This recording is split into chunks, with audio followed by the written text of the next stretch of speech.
connection, isang tanong lang po in connection kay sa mga katanungan ni Honorable Dan This is in Fernandez. relation to Congressman Yes. Dan Fernandez's... Yes, Mr. Chair. Okay, please, you have 2 minutes. Mr. President, magandang hapon po.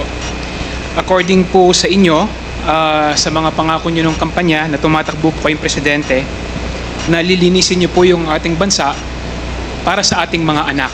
Pangako nyo po yun. Pero Mr. President, sabi po ng mga kapulisan, at according din po sa mga news report, 21 po na mga bata, mga kabataan, mga bata ang namatay as a result of your war and drugs.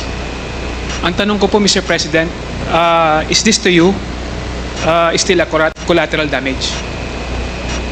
What's the basis of your statement?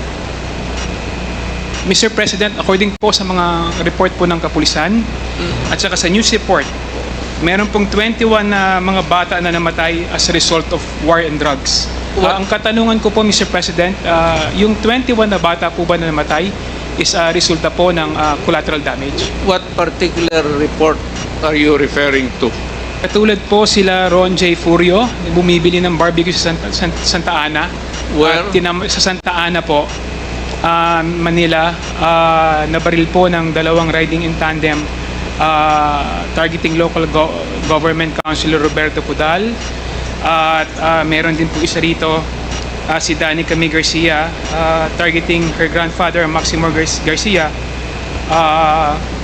Isa rin po sa known na suspect na nagtitinda ng droga, Mr. President. So what's your question? Ito rin po bang mga bata na ito na nadamay at namatay dahil sa gera po sa war and drugs, do you consider din po ang mga kabataang ito na collateral damage?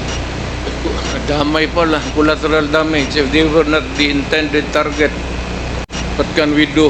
Can you control the direction of the bullet when it comes out of the barrel of the gun of the police, and it will hit a person, go through the body of that person and hit another person?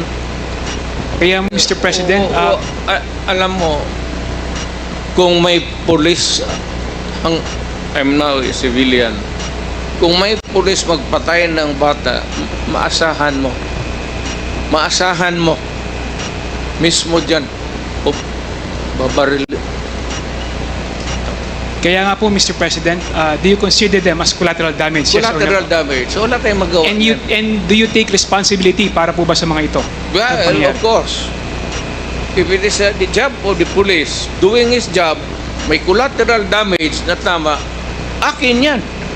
Bakit po? Hindi naman ang bala, hindi naman namimili yan eh. Thank you, Mr. Chair. So, correct. Thank you. I ask you for responsibility. Thank you, Mr. President. Thank you, Mr. Chair. Thank you, Congressman Kong Hun. The next to interpellate is Congressman Raul Manuel. You have 10 minutes. Thank you, Mr. Chair.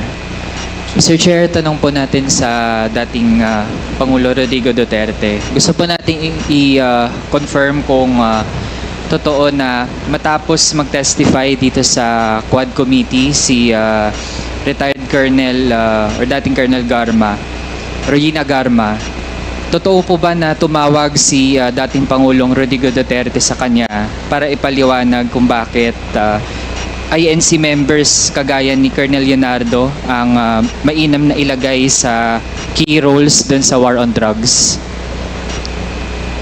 I will not do it, and I will never do it, and I did not do it. Hindi ako mag-explain sa pulis kung ano ang ginawa niya. Ikaw ang managot niyan, hindi ako. Kung may order ako sa pulis, gawain mo yan, at pagka pumutok yan, iyo yan. Huwag mo akong turuin dito kasi trabaho mo yan as a pulis. Hindi kita kailangan. Sabi ko nga, 2 taon ako nagturo sa Police Academy, including criminal procedure and evidence. Hindi lang sophisticated, raw lecture lang. Pero hindi ako nagsabi ng turo ng gano'n ka-stupid. I mean, you should maybe medyo habulin mo ang utak ko, Andre. Hindi ako ang presidente kung... Hindi ako. Mr. Chair, linawin ko lang yung tanong. Yung tanong ko po ay kung totoo ba na tinawagan ng dating Pangulo si Colonel Garma matapos mag-testify Hindi nga ni Colonel Garma dito sa Quad Committee. Hindi nga. Bakit ko siya tanungin? Sarili niya yung trabaho. Siya ang managot. Why would I call anybody?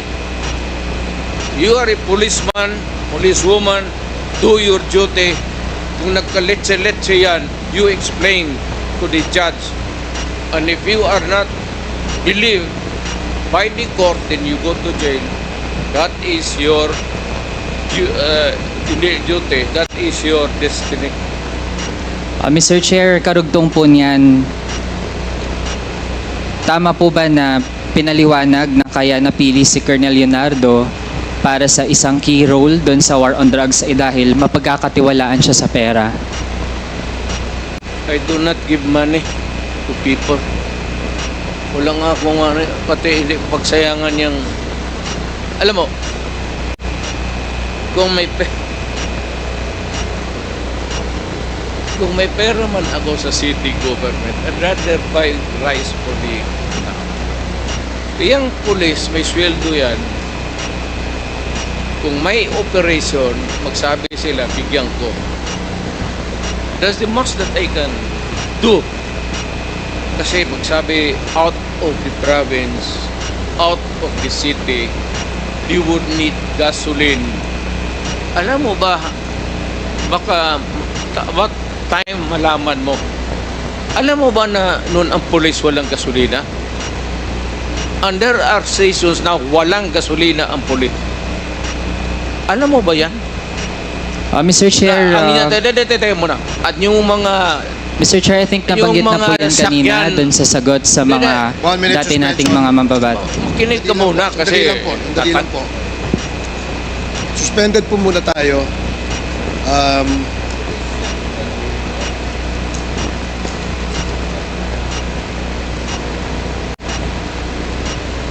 Resume. Again, I'd like to remind our resource person and our members to please maintain our decorum.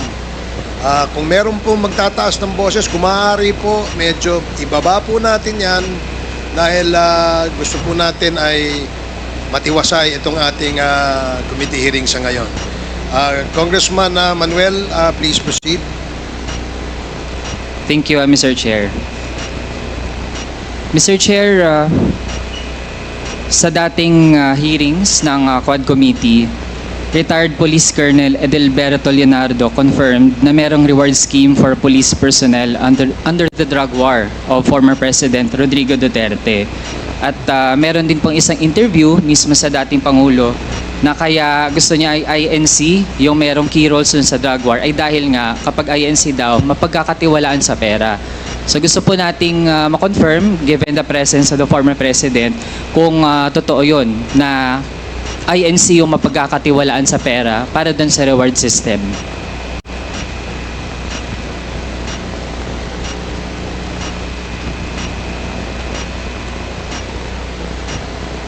The reward system. Ganito yan. Lahat ng governors pati mayors ginagawa yan.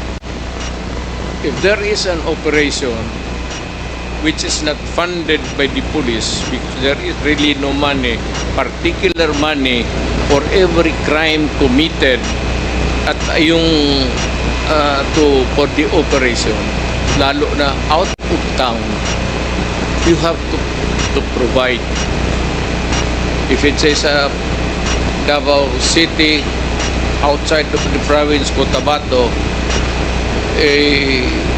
prosecutor kasi ako, so I will begin to count kung magkano.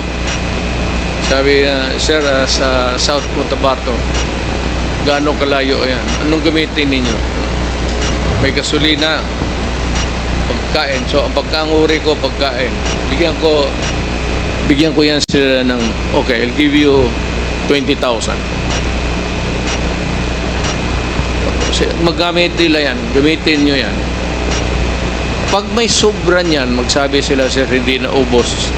Kasi nahuli ka agad. Kasi marami, hindi mo masuloy, hindi mo mabulsa yan. Kasi marami kayo dyan sa team na police, nag-ooperate. Sasabihin mo talaga yan pagbalik, sir. May sobra dito, sir. O, ilan? Sir, kalahati. Sabi ko, inyo na yan. Mr. Chair, Reward. Correct. Very correct. Talagang totoo. At minsan, bigyan ko pa dagdag. so Mr. Chair, dahil ngayong kino-confirm na rin naman ng dating Pangulo na merong reward system at sabi po niya hindi lang pala siya yung gumagawa niyan. Meron ding iba na gumagawa niyan in relation dun sa anti-drug campaign. Mr. Chair, I'd like to delve into specific persons na napangalanan na rin dati sa Quad Committee. Nabanggit din ng dating Pangulo sa Senado, merong pong alias Smoking na tagabigay ng pera sa mga pulis para sa drug war operations. Ito pong si Smoking ay bahagi po dati ng Presidential Management Staff. Tama po ba, Mr. Chair? Yes. An employee of the management staff. Mr. Chair, bakit kinakailangan na isang taga-presidential management staff ang tagabigay ng pera? Saan po ba nanggagaling yung pera na siyang ginagamit para dun sa reward The system? peace and order fund of the government. Huwag mo namang sabihin na ako pa ang magbigay doon sa mga pulis. Do not expect me to go down from the office at sabihin ko mag-distribute ako. Mr. Chair, yung Peace and Order Fund, saan po yun specifically nakalagak? Galing po ba yun sa pondo ng Office of the President? Lahat ng opisina, sir, from the President down to the Governor, Mayors, may Peace and Order Fund. Discretionary yan. Ng Mayor, ng Governor, ng Presidente. Mr. Chair, yung Peace and Order Fund sa mga local government units natin, yun po ay kinukuha mula dun sa confidential fund. So kung sa Office of the President, lalo na't meron ding allocation for confidential and intelligence fund, dun din po ba kinukuha yung Peace and Order Fund para dun sa reward system? I will not answer your question. I do have to make an accounting of what I did as President. That's official and personal to me. Mr. Chair, bahagi ito ng ating gustong siyasatin dito sa Quad Committee kasi kanina din naman po ang banggit lahat ng mga nagpapatupad ng ganitong operations. Yun yung source, Peace and Order Fund. Pero kailangan malinaw din saan talagang item, anong allocation po yun. So kung sa mga LGU, malinaw naman, confidential fund. President, dahil po actually ay iilan lang naman yung mga line items doon at kung meron dyan na pinakaswak para dun sa Peace and Order, yun po ay confidential and intelligence fund. So gusto po nating ma-confirm lang, dahil po nalaman natin meron talagang reward system at merong pinanggagalingan yung pondo para dun sa reward system. Sir, sandali. Medyo papahingayan mo lang ako ng 1 minute suspension. kaya tinawag yan, sir, ng intelligence pati confidential. Kaya huwag kang magtanong kung anong confidential ginawa ko. Confidential nga eh. I am protecting the interest of the Republic when I dispense confidential fund to the military and the police. Do not make me account for something which I cannot do legally. That is not allowed by law. I am prohibited from doing it.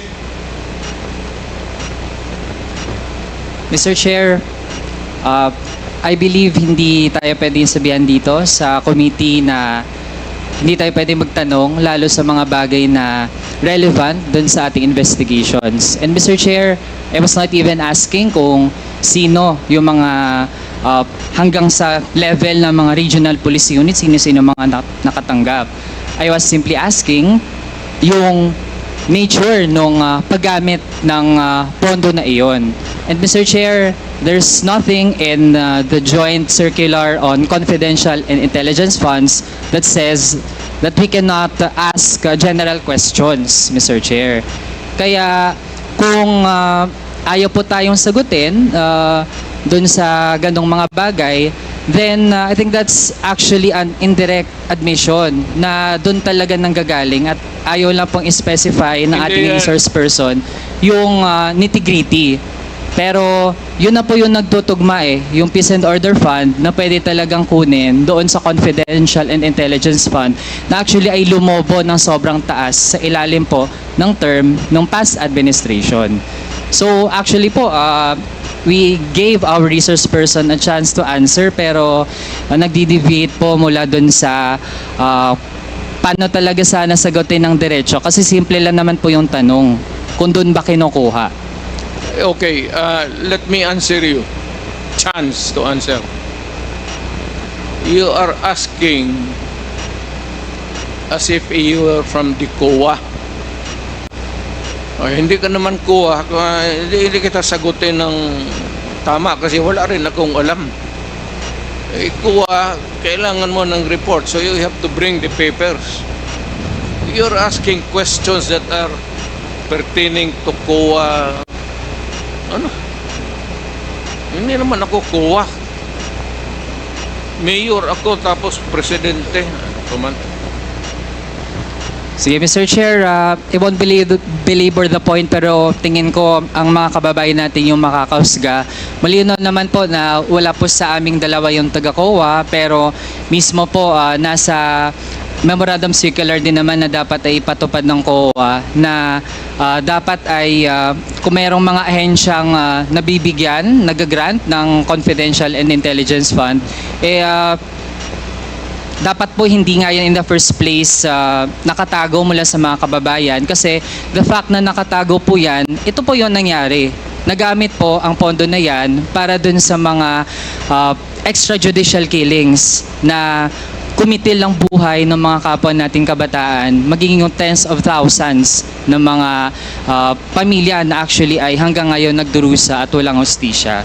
So, kasunod nating tanong, Mr. Chair, dun sa paano ba nabubuo yung mga drug lists ng itong tina-target ng war on drugs ng dating administrasyon.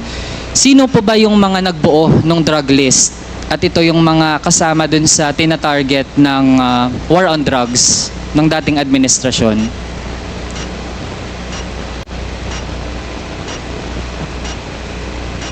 Drug list, it has to come. Hindi naman sa department store yan. It has to come from the police doing the undercover.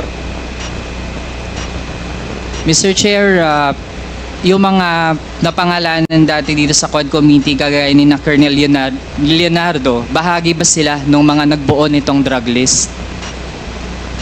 I don't know where he, hindi ko alam ang unit niya in particular. I only know that he's a policeman. Pero hindi ako nagtatanong kung saan siya galing, from where, kung saan siya nagtrabaho from one unit to another in the course of their being a policeman. Marami yan silang dinaanan. They are not just there diretso. So, yung tinatanong mo should be answered by Leonardo, not me. Mr. Chair, lalo na't ang drug war ay ang number one reference nito ang pronouncements ng dating Pangulo. Kaya po, we have every right to ask our resource person tungkol dun sa pagbubuo ng mga drug list.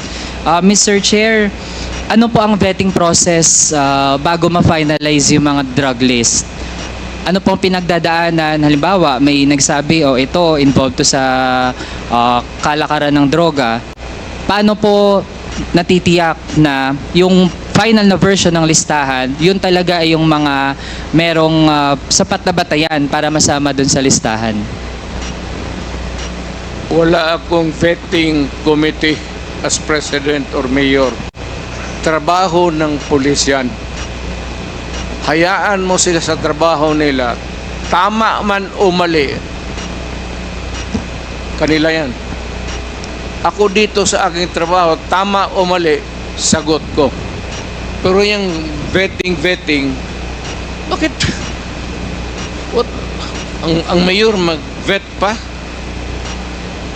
You want to say that I have to, tatanong pa ako ulit to make a second investigation or a second guess? Do you expect me to do that? Mr. Chair, Wala ka bang mayor na kilala? Magtanong ka muna. Mr. Chair, exactly, precisely, kaya po tayo nagtatanong kasi kung walang vetting process, paano po yun kapag meron palang nasama? Sinama lang halimbawa ng isang pulis dahil tingin niya mataas yung reward, kaya mainam na patayin nila yun kasi sasabihin lang ng dating Pangulo na siya bahala. Tapos pag napatay, makiklaim yung reward at okay lang kasi hindi talaga na-check kung yun ba talaga ay merong key role dun sa illegal drug trade. So with that, Mr. Chair, sabi din po kanina kasi yung mga high value targets, yun talaga ang dapat mangyari dun, patayin. So Mr. Chair, gusto nating malaman, lahat po ba ng mga high value targets dun sa drug list na hindi na vet, lahat po ba yun ay merong unlawful aggression na ginawa noong sila ay gustong tugisin ng pulis? Again?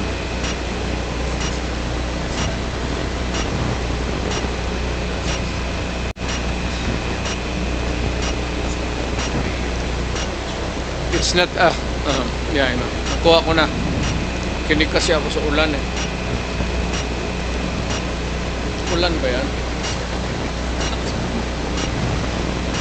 Kaya kita mo, ulan ka na. Yung, hindi ko trabaho yan. Hindi trabaho ng presidente, hindi trabaho ng mayor. I do not have that kind of duty. Kaya ako may military ng presidente, may police. Anong mayor ako, may police ako. Yun ang trabaho nila. Ang trabaho nila, the end game is really to produce the name of persons who are in the drug industry. Kaya dito sa Manila, when I became president, Mr. Chair, nagde-debate na po dun sa do not tinatanong interrupt me natin. because I am answering Mr. Chair, the question. answer is not directly in line with the 1 minute question. suspension.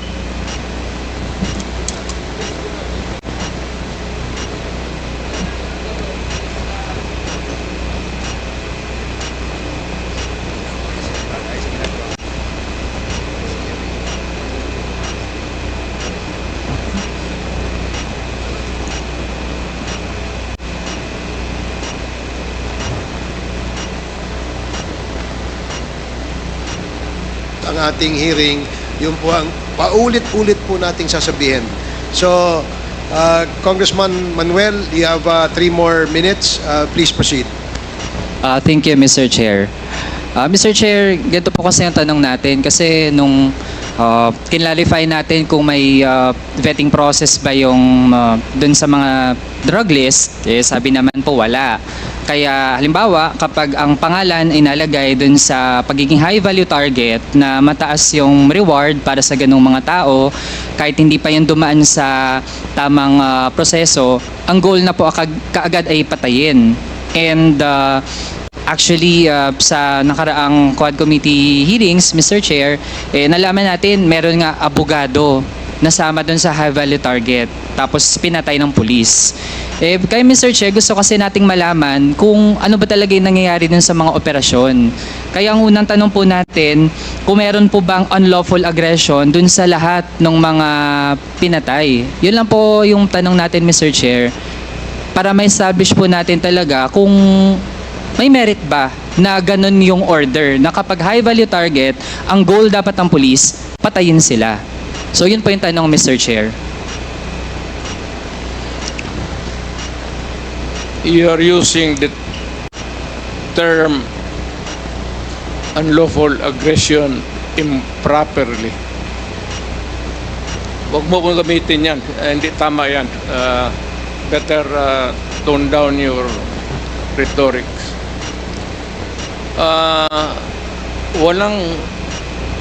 Walang Pilipino, Miss Chair. Mayor ako, na presidente ako, I would never allow anybody to kill an innocent Filipino. Pag ginawa mo yan, patay kita. Magtanong ka lahat ng pulis ng Pilipinas. Pagka pumasok ka ng kidnapping, pinatay mo, patayin talaga kita. Hindi kita bubuhay. Ngayon, ibig mong sabihin na hindi, what I'm trying to say is that we are not employees of government out there going about their duties, especially the police. Naawa naman ako dyan sa mga just to go and shoot innocent people. Ano ito? Hunting safari sa Africa? Basta na lang pawarilin mo isang tao na walang rason? Even you, can you do it? Baka patay ka ng tao na barilin mo na walang rason, na inosente? How can that be? Give me a common sense reason kung bakit ganon. That you presumptuously, tignan mo, tuloy, nagalit. Siyempre, nagalit na yung langit. Dahil sa tatanong mo na, ano ba, alam mo to sa totoo lang, ito totoo lang ha, marami akong pinatay na pulis sa Davao na kriminal. Magtanong kayo sa Davao, mag-go around. Ano yun? Ako mismo ang talagang humirit. Harap-harapan. Marami akong pinatay na pulis na gago na mag-kidnap, mag-rape, tapos magpatay. Sabi ko sa iyo, pag mahuli ko kayo, maabutan ko kayo, talagang papatayin ko kayo. Lahat yan, that goes for the law enforcer, the soldiers, lahat, civilians. Pagka ginawa mo yung, kaya sabi ko yung i-hold up mo na, akyatin mo sa bahay, tapos kunin mo yung pera, i-rape mo yung asawa, i-rape mo yung mga anak, ay anak ng totoo yan. Kaya Yan yung sinasabi nila, totoo yan. Kaya Mr. Chair, Totoo yan. ang bagit po ng dating Pangulo, hindi daw siya mag-uutos na magpapatay ng mga inosente. Pero kanina din po kasi ang na-mention, basta nasa list ng high value target, ang goal ay patayin. So I'd like to ask muna Mr. Chair, kasi para din po maging malinaw sa mga kababayan natin, I'd like to ask Attorney Conti from NUPL. Ako din naman po, Mr. Chair, ayoko dun sa mga drug lord. Gusto ko mapanagot. So, Mr. Chair, kung high value target ba, kapag wala pang proceeding ng korte, pero nasa listahan nung high value target dun sa war on drugs ng dating administrasyon, ano po ba, inosente po ba ang status ng tao na yon? Yes, Mr. Chair. Everybody would be presumed innocent until proven guilty. And if there is no conviction, then therefore everybody who died during the war on drugs without that conviction are innocent. And second, Mr. Chair, I'd like to point out that the Philippines has suspended the implementation of the death penalty. So actually, no one should die in the context of any legal proceeding actually. Kaya isang malaking kapabulaanan po na ang nasa drug list ay dapat mamatay. Hindi po totoo yan. And Mr. Chair, another lawyer din po, si Attorney Chel. Simple lang po. So ibig sabihin, kahit nasa top rank pa yan ng illegal drug trade at gusto nating lahat matigil yung pinagagagawa nila, pero kung ang status pa ay inosente, ano ba yung dapat palang gawin? Ang dapat pong gagawin ay magkalap ng ebidensya, mag-case build-up at sampahan siya ng kaso sa korte. Yun din po yung naging problema sa mga drug list. Ang napagtestiguhan ni PIDEA Chief Lasso nung isang hearing natin dito ay sabi niya of the 6,000 plus na pangalan na nasa drug list ay hanggang ngayon ang na-validate lang po ay 1,500. At meron pa ngang mga ilan na pangalan doon na dinagdag na lang after sila ay na-neutralize o pinatay. Okay, so Mr. Chair, so ibig sabihin hindi lang po isa, dalawang abogado na yung nagsasabi na bagamat gusto natin na matigil yung pinaggagawa ng mga drug lord na pwedeng magpakalat ng droga sa bansa para sirain ang buhay ng mga kabataan, yung proseso na ginawa ng dating administrasyon, meron talagang problema doon. Kasi Mr. Chair, sa totoo lang, may right to self-defense naman yung police, pero meron po kasing tatlong kondisyon yan, Mr. Chair. At doon pa lang sa one of the three, yung pagtiyak na walang unlawful aggression, actually hindi na po mapanindigan ng ating resource person. Kaya ibig sabihin talaga, dun sa policy na yung goal ay pumatay, meron na po talagang malaking problema doon. Huling topic na lang, Mr. Chair, sa ICC kasi mismo ang dating Pangulo ang nagsabi na bilisan ng ICC yung kanilang investigation. I just would like to be clarified, Mr. Chair, kasi it seems to be a change of mind.